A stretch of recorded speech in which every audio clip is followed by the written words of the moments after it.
Hi viewers, welcome to episode 13 of Rama the Misinterpreted Hero. போன எபிசோடில் நம்ம தசரத மகாராஜாட்ட வசிஷ்டர், விஸ்வாமித்ரர், மற்ற ரிஷிகள்லாம் என்ன பேசினாங்கன்றதை பார்த்தோம். இந்த எபிசோடு அதோட கண்டினியூட்டி தான். ரிஷிகள் எல்லாரும் பேசினதை கேட்டு தசரத மகாராஜாவுக்கு வந்து ஒரு நம்பிக்கை வருது. நம்ம ராமன் அனுப்புறதுனால ராமனுக்கு நல்லது தான் நடக்கும் அப்படின்னு வந்து அவர் நம்பி அவர் வந்து ராமர் அனுப்ப முடிவு பண்ணுறாரு. உடனே ராமர் போகிற விஷயம் தெரிஞ்சு லக்ஷ்மணன் நானும் ராமர் கூட போகிறேன் அப்படின்னு சொல்கிறாரு. இந்த லக்ஷ்மணன் வந்து ஆதிசேஷனோட அம்சம் நான் ஏற்கனவே ஃபஸ்ட்டு போன வீடியோஸ்லலாம் சொல்லியிருந்தேன். இந்த ஆதிசேஷன் வந்து ராமாவதாரத்தில் மட்டும் இல்லை, அதுக்கு முன்னாடி மகாவிஷ்ணுவாக ராமர் வைகுண்டத்தில் இருந்திருக்கும் போதும் லக்ஷ்மணன் அவருக்கு நிறைய கைங்கரியம்லாம் பண்ணியிருக்காரு. மகாவிஷ்ணு வந்து சயனம் பண்ணுற அந்த பாம்பு தான் வந்து ஆதிசேஷன். அந்த ஆதிசேஷனை வந்து சஹஸ்ரசிரஸ், அதாவது வந்து 1000 தலை இருக்கிற பெரிய பாம்புன்னு சொல்லுவாங்க. அந்த பாம்பு வந்து நம்ம புராணங்களோட படி வெள்ளை நிறமாக இருக்கும். அந்த வெள்ளை நிற பாம்பில் வந்து மேகசியாமனா, அதாவது வந்து கருநீல வர்ணமாக வந்து மகாவிஷ்ணு சயனத்தில் இருப்பார். அதே மாதிரி வந்து மகாவிஷ்ணு வந்து எப்பயாவது உக்காந்துருக்கணும்னு நினச்சாருன்னா அதே ஆதிசேஷன் வந்து மகாவிஷ்ணுவுக்கு ஆசனமாயிரும்.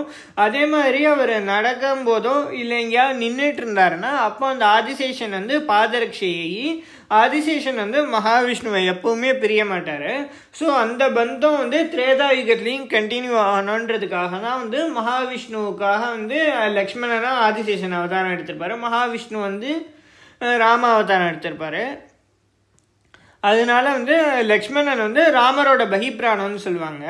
யுத்த காண்டத்தில் வந்து ஒரு இடத்துல என்ன லக்ஷ்மணன் வந்து அடிபட்டு விழுந்துறாரு. அப்போ ராமர் சொல்லுவார், இந்த உலகத்தில் வந்து நான் சீதையை விட ஒரு நல்ல பொண்ணை வந்து நான் தேடினா நான் கிடைப்பாளோ என்ன வரும், ஆனால் எனக்கு வந்து லக்ஷ்மணன் மாதிரி ஒரு தம்பி எனக்கு இனிமேல் கிடைக்க மாட்டான் அப்படின்னு சொல்லியிருப்பாரு. இதை பற்றி டீட்டெயிலாக நம்ம யுத்த காண்டம் வரும்போது பார்ப்போம். ராமரோட பகிப்பிராணத்தை வந்து லக்ஷ்மணன் சொல்லுவாங்க. அதாவது ராமரோட மூச்சு காத்துக்கு வந்து ஒரு உருவம் கொடுத்து அந்த உருவத்தை வந்து அப்படியே சஞ்சாரம் பண்ண விட்டு அந்த உருவத்தை தான் வந்து லக்ஷ்மணன் சொல்லுவாங்க.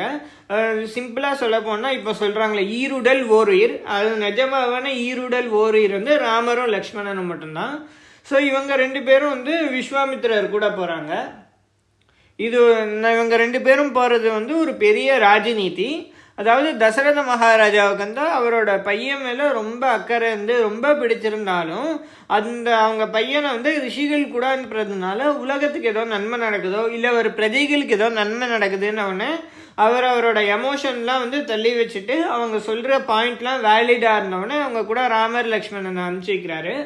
இப்படி தான் வந்து எப்போவுமே ரூலர்ஸ், அதாவது நம்ம யார் வந்து ராஜ்ய பரிபாலனம் பண்ணுறாங்களோ அவங்களோட ஃபேமிலியை விட ராஜ்யத்துக்கு வந்து இம்பார்ட்டன்ஸ் கொடுக்கணும். அவங்க ஃபேமிலியால் ஏதாவது ஒரு நல்லது ராஜ்யத்துக்கு நடக்குதுன்னா அந்த நல்லதுக்காக அவங்க ஃபேமிலியை கூட அவங்க சாக்ரிஃபைஸ் பண்ண ரெடியாக இருக்கணுன்ற நீதியை தான் இந்த கட்டம் நமக்கு உணர்த்துது. ஸோ இந்த இது முடிஞ்சோடனே ராமர் லக்ஷ்மணர் வந்து விஸ்வாமித்திரர் கூட அப்படியே நடந்து போகிறாங்க. அவங்க முதல் நாள் ராத்திரி வந்து அவங்க சரையு நதியோட கரையில் வந்து ஒரு இடத்துல அவங்க தங்கிடுறாங்க.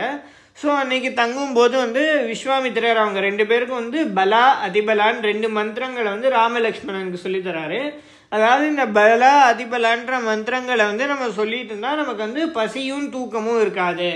இந்த மந்திரத்தை வந்து நீங்கள் எப்பவும் தேவையோ அப்போ மட்டும் ஜெபிங்க. நீங்கள் வந்து சும்மா டெய்லி இந்த மந்திரத்தை வந்து நீங்கள் ஜெபிச்சிட்டு இருந்தால் உங்களுக்கு எப்பவுமே பசி தூக்கம்ன்றது இருக்கவே இருக்காது.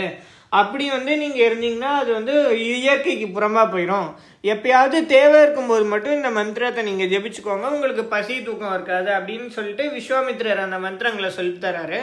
சொல்லித்தர முடித்தோடனே இன்றைக்கி இது போதும், இன்றைக்கி நம்ம இங்கேயே நைட்டு தங்குவோன்னொடனே ராமரும் லக்ஷ்மணனும் வந்து அங்கேயே தூங்கிடுறாங்க. ஸோ மறுநாள் காலையில் ஆகுது, கொஞ்சம் ஏர்லி மார்னிங்பாங்க, அதாவது வந்து அதிகாலை பொழுது. அப்போவே வந்து விஸ்வாமித்திரர் எழுந்துடுறாரு. அப்போ எந்திரிச்சதுக்கப்புறம் வந்து விஸ்வாமித்திரர் ராமரையும் லக்ஷ்மணரையும் வந்து எழுப்புறாரு. இந்த ஸ்லோகம் வந்து ரொம்பவே பிரசித்தமாக இருக்கும். இந்த ஸ்லோகத்தை வந்து எல்லா சுப்ரபாதத்துலேயுமே யூஸ் பண்ணுவாங்க. இன்றைக்கும் வந்து திருப்பதியில் வந்து சுப்ரபாத சேவையில் வந்து ஃபஸ்ட்டு இந்த ஸ்லோகத்தை சொல்லிட்டு அதுக்கப்புறம் தான் வந்து வெங்கடேஷ் சுப்ரபாதத்தை சொல்கிறாங்க. எனக்கு தெரிஞ்சவங்க நிறைய பேருக்கு இந்த ஸ்லோகம் தெரியும்.